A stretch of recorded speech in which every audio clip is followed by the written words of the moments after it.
انا سلوك.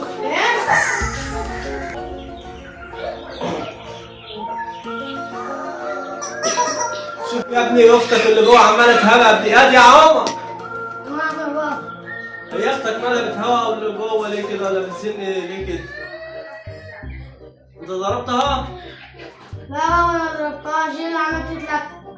ماشي. تعالى نخش جوه عشان الفيلم اللي انت بتحبه بتاع الحرب جوه يشتغل. ماشي يلا خلينا نخش جوه، انا هغير. يلا خش.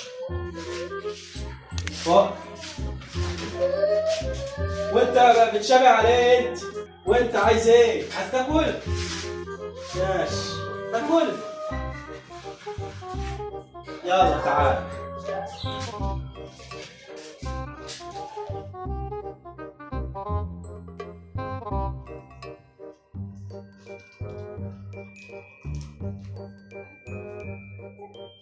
تعال سلوك. هو الفيلم مش هيجي كل شويه هنرجع اعلانات. هنعمل ايه يا عمر؟ بقول لك ايه، فكك من الفيلم وانا هحكي لكم على ايه؟ على بطل من ابطال حرب اكتوبر، ماشي؟ قوم يا جنة في التلفزيون. ما تلعبش في الكهرباء، اقعد. اقعد هنا. اقعد. اقعد هنا. بابا احنا دخلنا حرب ضد مين؟ حرب ضد اسرائيل. ايه كان الحرب ديت يا بابا؟ الحرب ديت اسرائيل كانت واخده الارض بتاعتنا سيناء، واحنا في حرب 73 رجعنا الحرب دي منهم تاني. فهمت؟ احنا دخلنا حرب ضد مين؟ اسرائيل. واحنا عملنا معاهم ايه؟ خدنا الارض بتاعتنا اللي هم كانوا واخدينها عايزين ياخدوها ليهم خالص. فهمت؟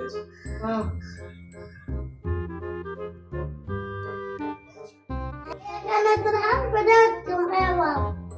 الحرب دي كانت يوم 6 اكتوبر. كانت تحديدا يوم 10 رمضان.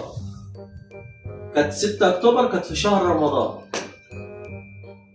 فكل سنة ده عندنا عيد نصر اكتوبر، احنا بنحتفل بيه كل سنة. بس تعال. يا لا ورجلي تعور، رجلي جرطت ازاي؟ معلش يا ابويا معلش، هاتي يا بنت البتاعة دي. هات. معلش ما انت تقعد ساكت. اقعد ساكت. اسرائيل خدنا منها الارض وسوريا. لا ده كان عاملين سد منيع كده، محدش يقدر يخترق السد دوت.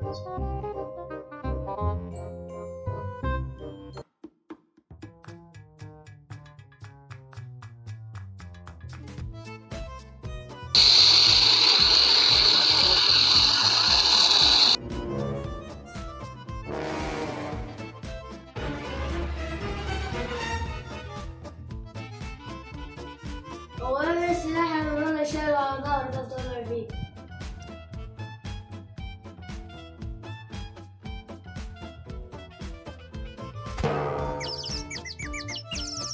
ده صائد الدبابات. الوزن بتاعه الراجل ده صايم كده احنا في رمضان وكانوا الجنود صايمين كله. شايل اللي بيبقى معاه واحنا في الجيش. ده بيبقى شادد لابس، كنا في الجيش بنلبس الشدة دي بيبقى فيها محتويات. شفت بابجي؟ انت بتلعب بابجي. الشدة ديت بتبقى من 20 كيلو ل 25 كيلو. خوذة باللبس بتاع الافرول بتاعك بتاع الحاجة بتاعتك كلها بتاعتك. ممكن تخش لها في 22 كيلو 25 كيلو. وشايل السلاح دوت. السلاح ده وزنه 68 كيلو. وفي قذايف بيبقى معاه، بتبقى القذايف برضه ديت يعني الراجل شايل بتاع 120 كيلو.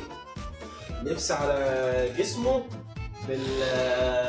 الشادة اللي على جسمه ديت بالبتاع اللي هي شايلها ديت، المدفع اللي شايله دوت صائد الدبابات. القذايف بتاعته القذيفة بتجيلها بتاع 5 كيلو ولا 7 كيلو. وكل ده الراجل صايم وشايل جندي صايم وشايلها وماشي بيها على الرمله زي ما انت شفت كده في الفيلم. ده في الحقيقه كل اللي انت شفته في الفيلم دوت ده واخدينه من القصه الحقيقيه بتاع البانوراما. اللي انت شفته في الفيلم ده بتاع الرصاصه لا تزال في جيبي وكل افلام الحرب متاخده من البانوراما بتاعت حرب اكتوبر دي. اتصورت والافلام بقت تاخد من ايه؟ منها. فهمت؟ فهمت. لا عندكم فيديو في القناة تحرير